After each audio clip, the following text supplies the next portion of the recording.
मैं अब एक और लोकेशन पे मौजूद हूँ। स्टूडियो से निकल के आया हूँ और कराची मार्शल आर्ट सेंटर में मौजूद हूँ मैं। ये सेंटर जो है ना, ये 40-45 साल पुराना है तकरीबन, और यहाँ पर मार्शल आर्ट सिखाया जाता है। मार्शल आर्ट की मुख्तलिफ़ किस्मों पर ट्रेनिंग दी जाती है। जो ख़ास यहाँ की बात है वो जुजित्सु है। Jujitsu is a mix of karate and judo, और बड़ी मशहूर सिनफ है ये मार्शल आर्ट की। इसमें शो भी होता है, डो भी होता है, नेवज़ा भी होता है। क्या क्या होता है तो मैं आपको आगे चल के बताऊँगा। कुछ एथलीट्स जो रिसेंटली जो टूर्नामेंट हुआ था, टूर्नामेंट, उसमें गोल्ड मेडल लिए थे, उनसे आपकी मुलाकात कराऊँगा। इनके ट्रेनर हैं सैयद जुल्फ़कार अली, उनसे आपकी मुलाकात कराऊँगा। मेरे साथ रहिए। मेरे साथ मार्शल आर्ट के एक खिलाड़ी हैं मोहम्मद यूसुफ़ अली साहब। अभी इन्होंने हाल ही में जो चैम्पियनशिप हुई थी, टूर्नामेंट हुआ था, उसमें गोल्ड मेडल भी इन्होंने लिया है। उस चैम्पियनशिप के बारे में भी जानते हैं मुस्तक़बिल में इनका क्या इरादा है। यूसुफ़ अली साहब, आपने जो अभी जीता था एक चैम्पियनशिप, गोल्ड मेडल आप जीते थे, वो क्या था, उसके बारे में थोड़ा सा बताइए। ये एक टूर्नामेंट था। इसमें वीडियोस यहाँ से बनाकर हमें बाहर भेजनी थी, और इसमें हमें शो सिस्टम होता है, वो हमें करके दिखाना था, परफॉर्म करके, और वहाँ से वीडियो, वहाँ पर रिज़ल्ट आएगा, वहाँ पर आपको रिज़ल्ट देकर गोल्ड, सिल्वर, जो भी रिज़ल्ट। तो उस वीडियो में कोई वो तो नहीं की, चीटिंग तो नहीं की थी, क्योंकि वीडियो तो आपने खुद बनाई थी। नो, उसमें चीटिंग नहीं थी। आपको थोड़ी सी एक्टिंग करनी है, थोड़ा सा आपको अपने आप को दिखाने क्या कैसे हैं, और जोश दिखाना उसके अंदर आपको। अच्छा, अब आप आगे किसकी तैयारी कर रहे हैं, किस चैम्पियनशिप की? हम लोग वर्ल्ड टूर्नामेंट की तैयारी कर रहे हैं, और इसमें भी इंशाल्लाह। टूर्नामेंट तो नहीं है, अब अबू धाबी मैंने सुना है। जी अबू धाबी तो में। वो भी टूर्नामेंट है? जी नहीं, टूर्नामेंट नहीं है, वो वर्ल्ड चैम्पियनशिप है। अच्छा, वर्ल्ड चैम्पियनशिप ऑफ जूडो। जी, जुजित्सु क्या होता है? जूडो से मुख्तलिफ होता है? नहीं, तकरीबन दोनों सेम टू सेम होते हैं, मगर उसमें एक्स्ट्रा चीज़ें आ जाती हैं। और अच्छा, और कब से आप मार्शल आर्ट की ट्रेनिंग ले रहे हैं इस सेंटर में? मैं यहाँ पर कम से कम 4 साल की उम्र में। 4 साल। अभी आपकी उम्र क्या है? अभी 14। पक्की बात है? जी। दिखाओ अपना बेफॉर्म। बेफॉर्म अभी तो नहीं है। बेफॉर्म दिखाओ। तुम तो लगते भी नहीं 14 के, इतने लंबे हो माशाल्लाह। बस।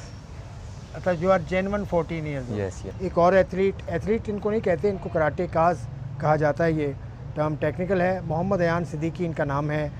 इन्होंने भी टूर्नामेंट जो हुआ था उसमें गोल्ड मेडल हासिल किया था। अयान सिद्दीकी साहब, आपने जो गोल्ड मेडल लिया था वो किस सिंफ में लिया था, किस टाइप की मार्शल आर्ट में लिया था? ये हमने जुजित्सु शो टूर्नामेंट खेला था, जिसमें हमारी वीडियो क्लिप्स बन के जानी थी, और ये बेसिकली पॉइंट्स पे बेस्ड था। आप यहाँ देख के बात करें। ये बेसिकली पॉइंट्स पे बेस्ड था, और इसमें हमें पॉइंट्स टेक्निक्स के, और जो हमारा बैलेंस है उस पर, और जो हमारी किक्स और पंचेस वगैरह कितने प्रॉपर हैं, कितनी परफेक्शन आ रही है, उन सब पे पॉइंट्स बेस्ड थे। तो इस पर खेला गया था। इतना टेंस क्यों है भैया? ये टेंस आ जाती है इस गेम को खेलने से? टेंशन आ जाती है क्या?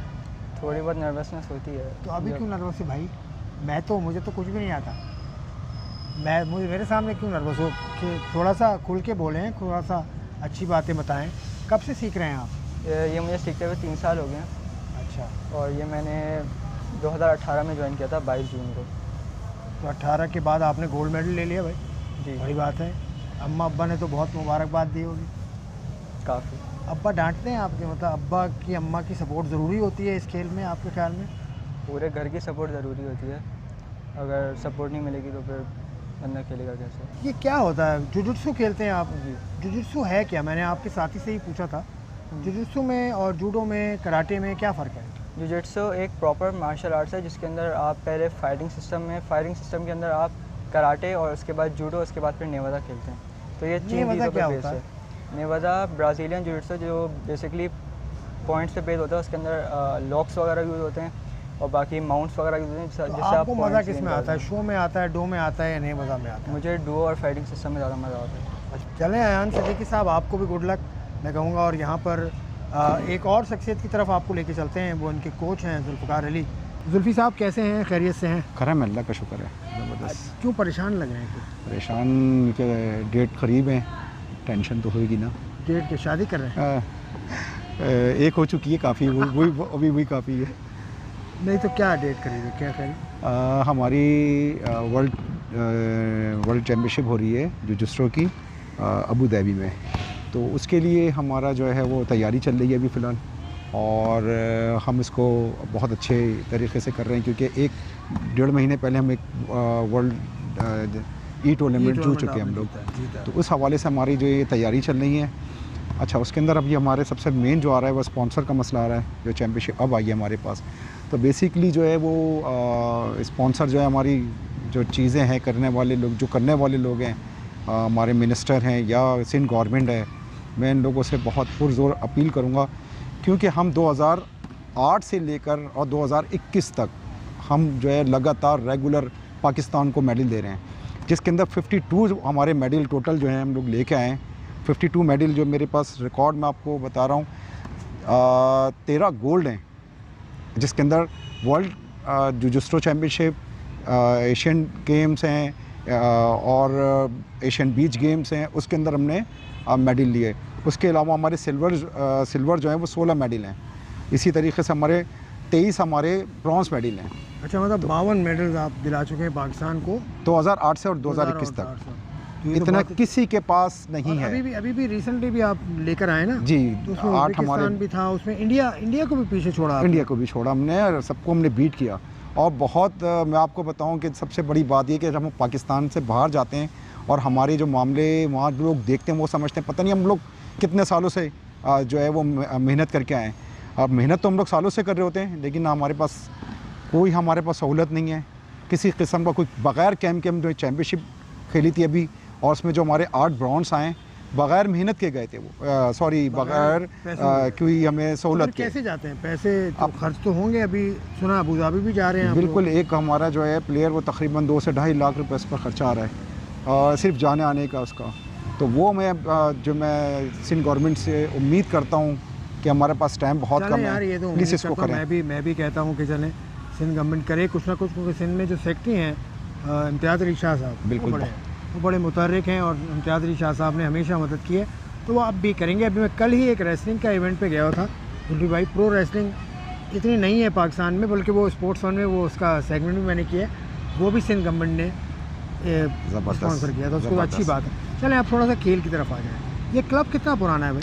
इसको तकरीबन 43 क्योंकि मैं एक सेगमेंट में कह चुका हूँ, मेरी उम्र में छोटा था जब ये बनता था। हाँ, तो बिल्कुल 43, इसको 45 साल हो गए हमारे इसको मेहनत करते हुए। हमारे मास्टर और मेरे मास्टर सैफुर रहमान साहब थे पहले, और उसके बाद जो है फिर वो तकरीबन 23-24 साल मुझे हो गए रन करते हुए।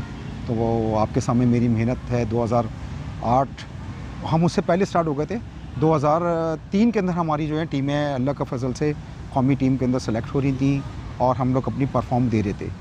हमें सिर्फ कमी रही तो हमें सरपरस्ती की कमी रही। हमें लोगों ने एक और साहब हैं, वो पता नहीं 7-10 हैं कि क्या हैं, वो भी, उनका नाम भी जुल्फी है जी, बिल्कुल। वो ह्यूस्टन टेक्सास में होते हैं। वो भी आपका जिक्र कर रहे थे, मुझे मिले थे वो अभी 2-3 साल पहले, वो भी आपका जिक्र कर रहे थे। उनसे क्या रिश्ता है आपका? रिश्ता हमारा तो फैमिली है ना, ये मार्शल आर्ट की फैमिली है, तो हम लोग सब रिश्तेदारी हो गए। अच्छा। ये हमारी है सारी, बिल्कुल मार्शल आर्ट के हवाले से हम लोग एक ही है हम लोग। अच्छा, मार्शल आर्ट में कोई और टेक्निक को आप सिखा रहे हैं या सिर्फ जुजित्सु ही यहाँ पे होती है? हमारे यहाँ जूडो है, कराटे है, जुजित्सु तो हमारा है ही है, और नए वज़ा है। उसके बाद जो है मिक्स मार्शल आर्ट वो कर रहे हैं हम लोग, जो MMA कहलाता है। अब बड़े उसका भी जर्मन में हमारा एक टूर्नामेंट होने जा रहा है, उसके लिए भी मैं आवाम से दुआ के लिए दरख्वास्त करूँगा कि हम लोग मेहनत तो कर रहे हैं और दुआ भी चाहिए होती है, तो उसमें भी हम लोग लगे हुए इंशाल्लाह। जर्मन में वो हो रहा है हमारा। MMA तो बड़ा मुझे लगता है फ्यूचर की स्पोर्ट्स है। MMA ऐसे ही है। आपको क्या लगता है, खुबैब की फ़ाइट के बाद से तो अब दुनिया जाने लगी है? बिल्कुल जाने लगी है, और पाकिस्तान में भी जो है वो माशाल्लाह से बहुत चाहने वाले हैं इसको। तो मैं इसलिए क्योंकि हम लोग शुरू से ज़िंदगी का बहुत बड़ा हिस्सा जो है हमने वो मार्शल आर्ट को दिया है, तो इसीलिए जो है वो हम MMA की तरफ में आया हूँ, और अब मेरे स्टूडेंट माशाल्लाह से तैयार हो रहे हैं, और मैं पाकिस्तान का सदर भी हूँ अपना मिक्स मार्शल आर्ट का, MMA का मैं सदर भी हूँ, प्रेसिडेंट उसका। अच्छा जुल्फी साहब, ये बताइए किस एज में बच्चे को मार्शल आर्ट की तरफ आना चाहिए? Which is the safe age? 4 साल की एज। उस टाइम बोंग हमारी बहुत मजबूत होती हैं, हड्डियाँ हमारी मजबूत हो चुकी होती हैं बच्चे की, वो उसकी आदत पड़ जाती है मेहनत करने की। फिर जो आजकल बच्चे जो हैं वो सिर्फ मोबाइल पर लगे होते हैं, और उनको खाना खाना है तब भी मोबाइल चाहिए, और उनको दूसरे काम करने, तो वो माँ बाप उनकी बड़ी होती है कि भाई मेरा बच्चा जो है वो घर से बाहर ना जाए, चलो मेरे सामने बैठा हुआ मोबाइल पर। तो इससे हमें दूर करना है। ये नुकसान जितना फ़ायदेमंद है इतना ही हमारे लिए नुकसानदेह है। और ये शुरू में आप एक्सरसाइज कराते हैं, मैं देख रहा हूँ अभी भी, तो ये मुख्तलिफ़ एज कैटेगरी के बच्चे हैं आप? बिल्कुल ऐसा ही है। तो कोई बच्चा ऐसा जिससे आपको फ़ख्र महसूस होता हो? फ़ख्र तो मेरे साथ तो बहुत सारे बच्चे मेरे पास ऐसे हैं, बड़ी अपना हुरैरा हम्मार हैं, असद मेरे बहुत उन पे मैं करता था, और दिलाम शाह हैं, और अभी नए जो बच्चे हैं वो किसी का मुनासिब नहीं है। आखिरी सवाल है, ख़वातीन के लिए कितना इम्पोर्टेंट है मार्शल आर्ट का सीखना? बहुत ज़रूरी इस टाइम जो आजकल चल रहा है उसके लिए तो बहुत ज़रूरी है कि ख़वातीन को सेल्फ़ डिफेंस आना चाहिए, क्योंकि ख़ुद एतमादी होगी तो बहुत सारी ऐसी चीज़ होती हैं कि हमारी ख़ुद एतमादी की कमी की वजह से जो है वो हमारी ख़वातीन अक्सर बेशतर वो कहीं ना कहीं डैमेज हो जाती हैं बेचारी। तो अगर हमारा जो नवाज़ा है वो ख़वातीन के लिए बेहतरीन चीज़ है, फुल सेल्फ़ डिफेंस उसके अंदर रहेगा। मिक्स मार्शल आर्ट वो थोड़ा मुश्किल है, लेकिन जो नवाज़ा है वो टोटली जो ख़वातीन क्लोज़ फाइट, जो बदतमीज़ी कर रहा होता है या कोई इस तरीके से मामला हो रहा होता है, तो वो उस टाइम वो हैंडल करने में बहुत आसानी मिलती है उनको। चलें, जुल्फ़ी साहब ने बड़े अच्छे नोट पे ख़त्म किया। बड़े आजकल हमारे माशरे में जैसा सूरत हाल है वो आपको मालूम है, ख़वातीन के लिए कितना इम्पोर्टेंट है मार्शल आर्ट का सीखना, वो भी बताया। और सबसे जो अहम बात है जो शुरू में की कि सिंध हुकूमत को इनकी जानिब देखना होगा, देखना चाहिए। मैं इस अपील के साथ इस सेगमेंट से ब्रेक ले रहा हूँ कि सिंध हुकूमत ज़रूर इनकी बात सुनेगी। तो एक ब्रेक शामिल करते हैं प्रोग्राम में, उसके बाद एक और स्पोर्ट्स पे आपको ज्वाइन करूँगा।